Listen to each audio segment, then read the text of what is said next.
Selamat pagi, jumpa lagi dengan saya, Yuli Arinta Dewi. Kali ini saya akan berbicara tentang perilaku sehat dan sakit di masyarakat. Ada dua hal yang akan kita bicarakan. Yang pertama, apakah yang dimaksud dengan sehat dan sakit? Apa kaitannya dengan psikologi transfusi darah? Kedua hal ini akan saya bacakan, saya akan jelaskan di dalam paparan berikutnya. Sehat atau sakit? Nah, dua hal ini saat ini menjadi satu hal yang booming ya, yang sedang tren, sedang viral karena kita berada di masa yang penuh dengan bahaya. Di masa pandemi. Banyak orang yang kemudian mempertanyakan, apakah saya sedang sehat atau apakah saya sedang sakit? Ada sebuah artikel yang saya ambil dari intimes.com dengan judul Duka Dunia Hiburan Korea, 7 idola K-pop meninggal dunia di usia muda. Nih, salah satunya adalah An Sojin yang depresi dan nekat mengakhiri nyawanya.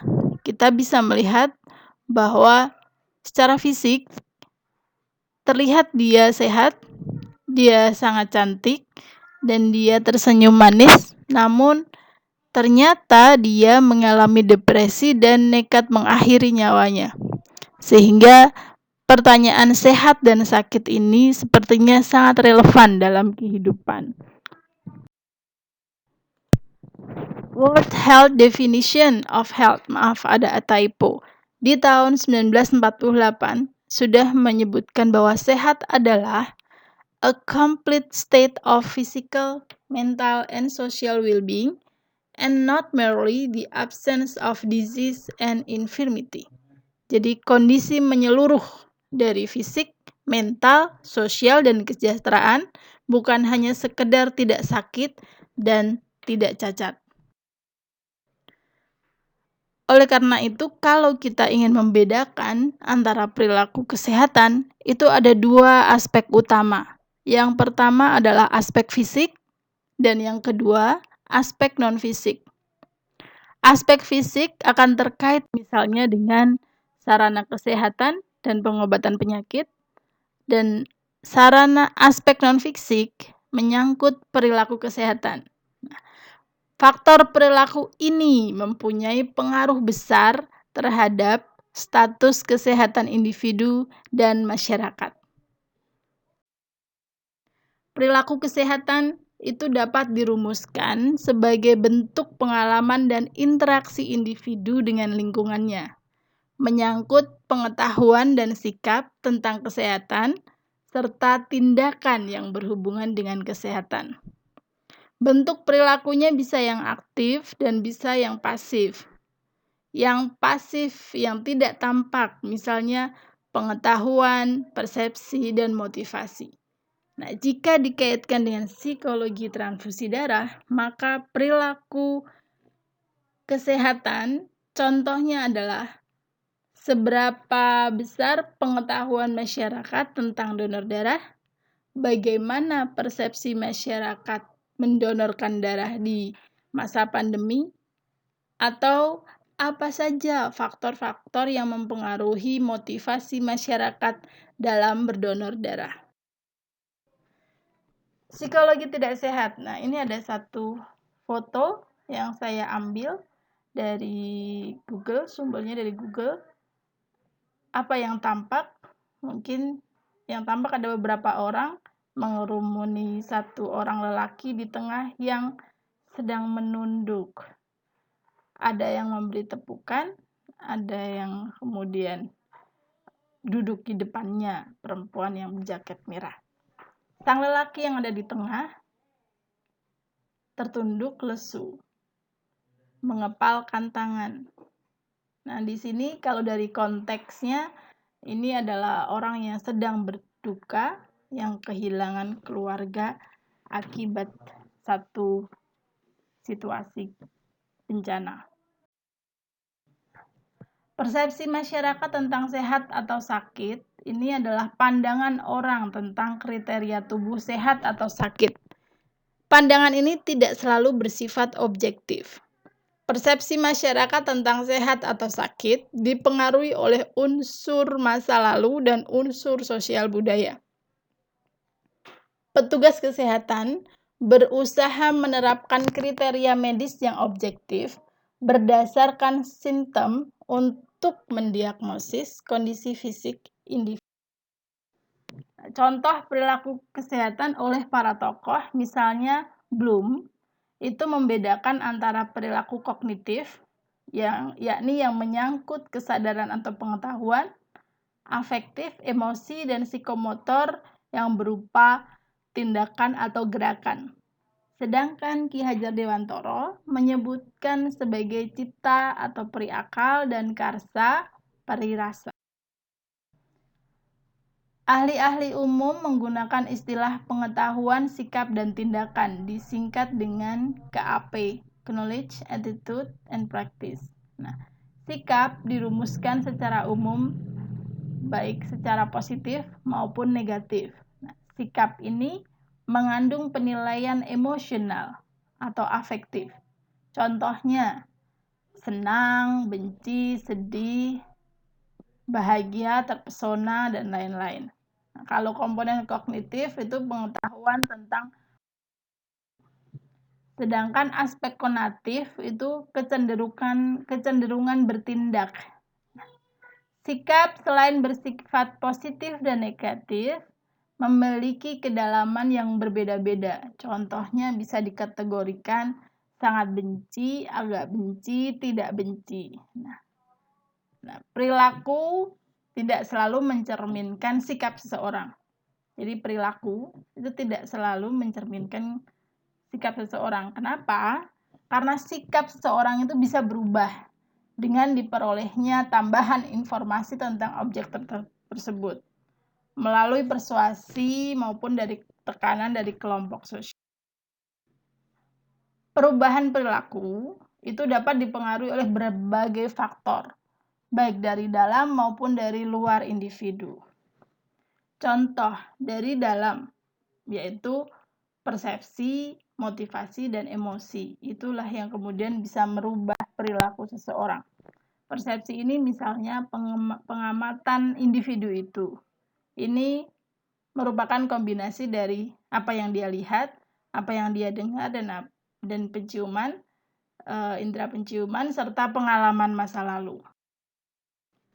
Ada dua hal yang akan kita bicarakan. Yang pertama, apakah yang dimaksud dengan sehat orang? Kita masuk ke definisi penyakit, sakit, dan sehat. Kalau penyakit itu gangguan dari fungsi fisiologis dari suatu organisme sebagai akibat dari infeksi atau tekanan dari luar, dari lingkungan. Kita tahu penyakit kalau yang sekarang itu banyak dipengaruhi oleh penyakit mikroorganisme, virus maupun bakteri yang menimbulkan satu jenis penyakit baru. Ya. Semakin lama, semakin bermutasi, semakin bermunculan jenis-jenis penyakit baru. Sakit atau illness itu penilaian individu terhadap pengalaman menderita atau pengalaman dia terkena suatu penyakit. Nah, WHO tahun 74 itu menyatakan bahwa sehat itu keadaan utuh secara fisik, jasmani, mental, dan sosial. Nah, tadi seperti yang saya jelaskan di awal, bukan hanya karena bebas dari penyakit, cacat, dan kelemahan. Di tahun 81, WHO menambahkan satu aspek yaitu social well-being, kesejahteraan sosial. Sedangkan Undang-Undang Kesehatan kita nomor 36 tahun 2009 ada 4 aspek kalau keadaan sehat itu baik secara fisik, mental, spiritual maupun sosial yang memungkinkan setiap orang untuk hidup produktif secara sosial. Mental itu berkembangnya suatu kondisi yang berkembangnya fisik, intelektualitas, emosional yang optimal dari seseorang, dan berkembangan ini berjalan selaras dengan keadaan orang lain. Kalau sehat sosial itu kemampuan individu untuk bisa dan mampu berperan dalam kehidupan, baik kehidupan sendiri maupun di tengah-tengah keluarga dan masyarakat, sambil dia tetap mampu beristirahat dan menikmati hiburan pada. Sedangkan kalau sehat fisik itu keadaan bentuk fisik dan faalnya yang tidak terganggu, sehingga berkembang secara optimal mental dan sosial dalam. Nah, perilaku ini akan kita bedakan ada dua, yaitu perilaku sakit dan perilaku sehat. Perilaku sakit itu segala bentuk tindakan yang dilakukan oleh individu yang sedang sakit agar memperoleh kesembuhan. Sedangkan kalau perilaku sehat adalah tindakan yang dilakukan individu untuk memelihara dan meningkatkan kesehatannya. Misal, pencegahan penyakit, aspek-aspek pencegahan itu personal hygiene, perilaku hidup bersih dan sehat, penjagaan kebugaran, mengkonsumsi makanan bergizi, kalau sekarang adalah penggunaan masker, hand sanitizer, jaga jarak, itu masuk ke dalam perilaku sehat. Penilaian medis ternyata bukan satu-satunya kriteria yang menentukan tingkat kesehatan seseorang. Penilaian individu terhadap status kesehatan merupakan salah satu faktor yang menentukan perilakunya. Yaitu misalkan ada orang yang merasa sakit badannya, tapi ketika diperiksa secara medis, secara fisik tidak terjadi apa-apa.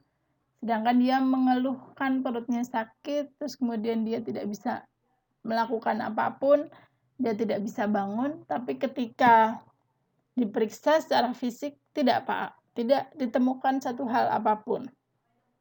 Nah, ini contohnya psikosomatis, yaitu perilaku sakit jika mereka merasa sakit, dan perilaku ini membedakan dia dengan orang-orang yang sehat.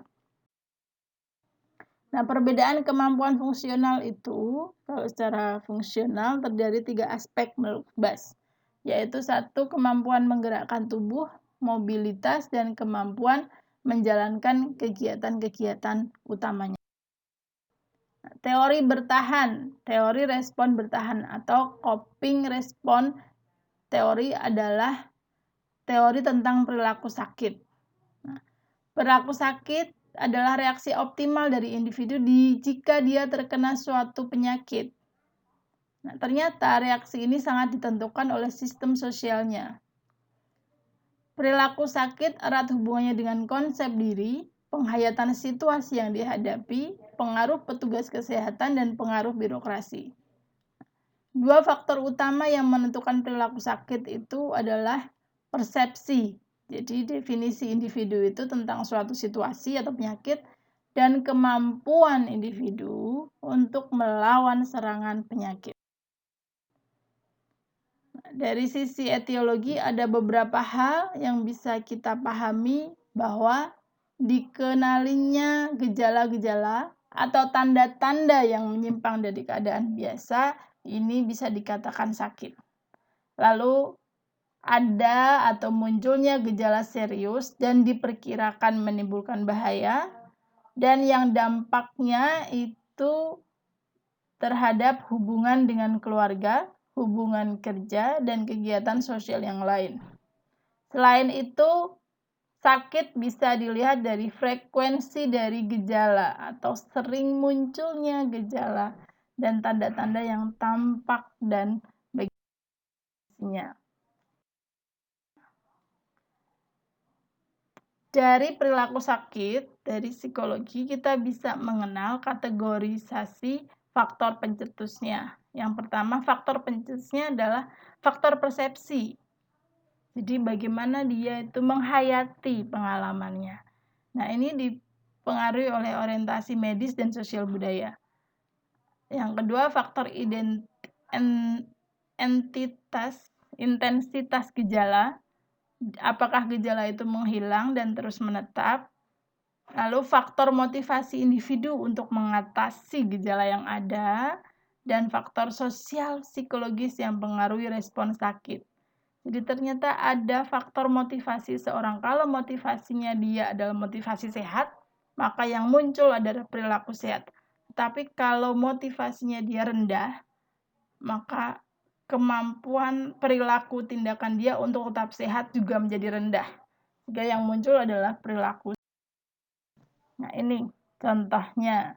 Ada dua perilaku sebagai bentuk respon terhadap yang ada. Ini kita bisa membedakan antara gambar yang sebelah kiri dan gambar yang sebelah kanan.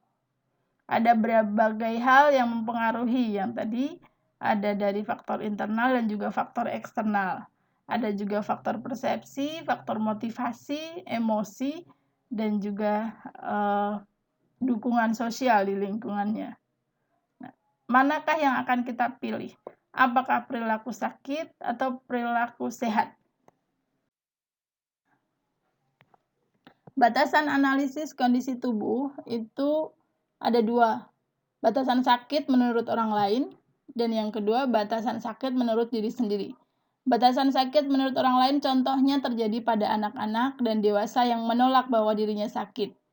Nah, ini cirinya adalah orang-orang di sekitarnya itu mengenali bahwa gejala sakit itu ada pada diri individu itu dan mengatakan bahwa dia sakit dan perlu mendapat pengobatan. Sedangkan batasan sakit menurut diri sendiri itu ketika si individu itu mengenali gejala penyakitnya dan menentukan apakah dia akan mencari pengobatan atau tidak. Ini ada reaksi umum dalam proses pengobatan. Dan ini adalah biasanya tahapan individu terhadap gejala sakit. Nah, apa sih peran psikologi terhadap sakit dan sehat ini?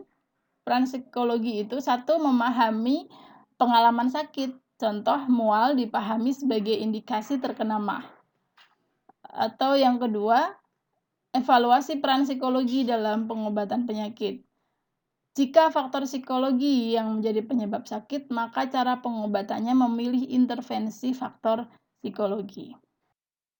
Misalnya, penggunaan terapi tertawa dalam meningkatkan kebahagiaan. Kita tahu bahwa dengan meningkatnya kebahagiaan, maka meningkatnya ketangguhan individu, dan ketangguhan individu itu sangat erat kaitannya dengan sehat. Jadi ketika happy, maka semakin sehat. Terima kasih. Assalamualaikum warahmatullahi wabarakatuh.